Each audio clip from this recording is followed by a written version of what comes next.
If you're using an Android right now, this video is going to hurt a little. And if you're already on iPhone, you might not even know half of these features exist.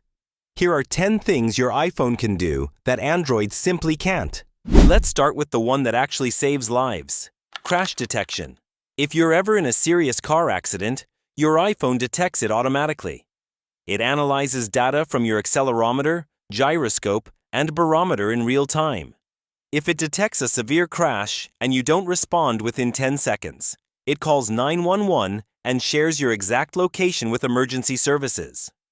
No setup, no button to press. It just works. Android has a similar feature, but only on certain Pixel devices, and it's nowhere near as reliable or deeply integrated.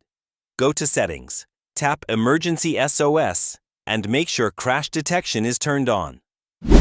Second, stolen device protection. Here's the problem it solves. Thieves watch you type your passcode in public, steal your phone, and lock you out of your Apple account within minutes. Stolen device protection makes that impossible. When you're away from familiar locations, your iPhone requires Face ID for sensitive actions. Changing your Apple ID password, turning off Find My, accessing saved passwords. And for the most critical changes, it adds a 1-hour security delay on top of that. So even with your passcode, a thief can't do anything without your face. Android has nothing like this. Go to Settings, Face ID and Passcode. Scroll down and turn it on right now.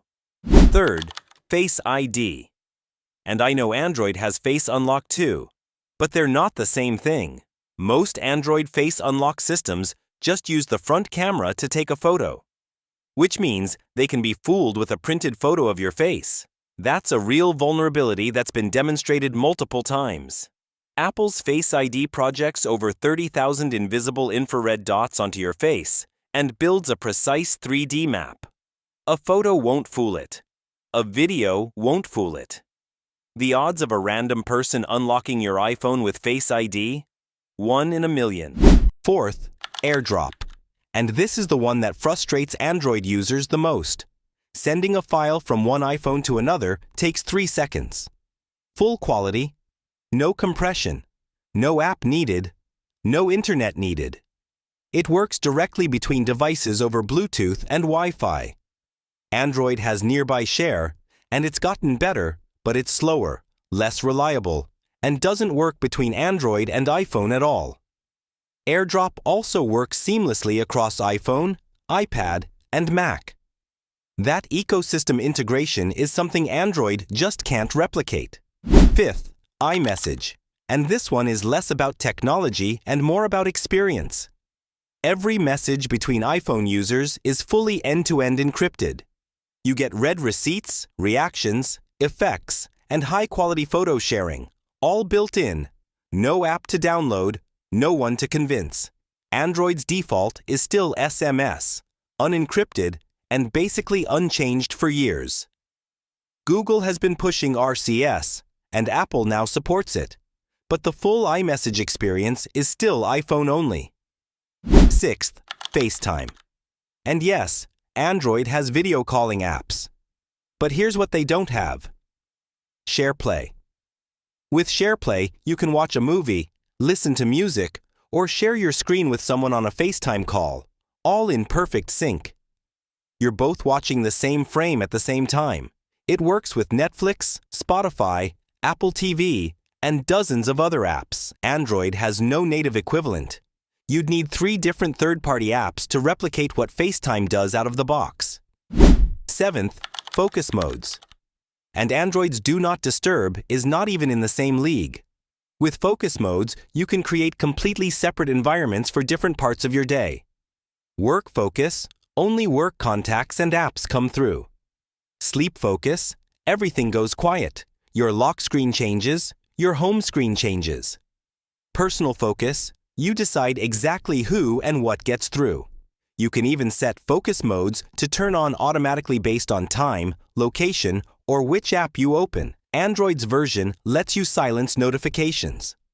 iPhone's version transforms your entire phone experience. Eighth, back tap. And this one surprises almost everyone. You can set your iPhone to perform an action when you double or triple tap the back of your phone. Take a screenshot, open the camera, turn on the flashlight, run a shortcut, whatever you want.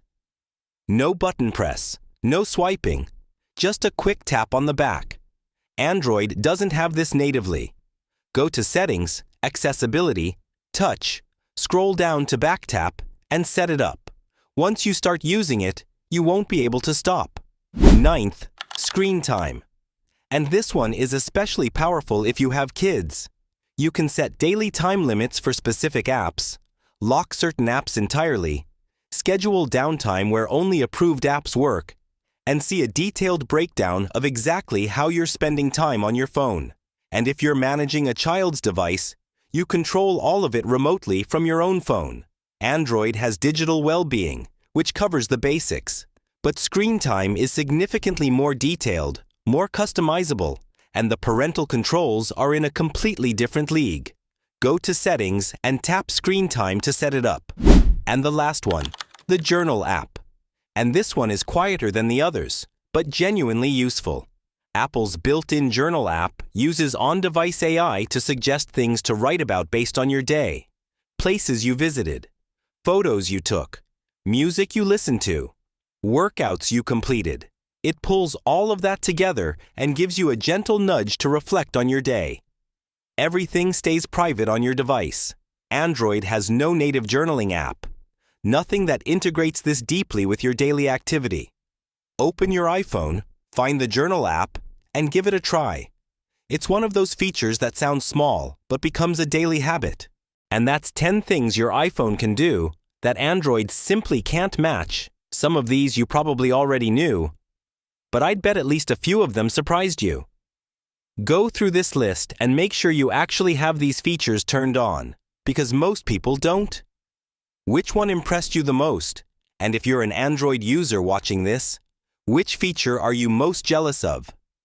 Let me know in the comments. I'd love to see the debate down there.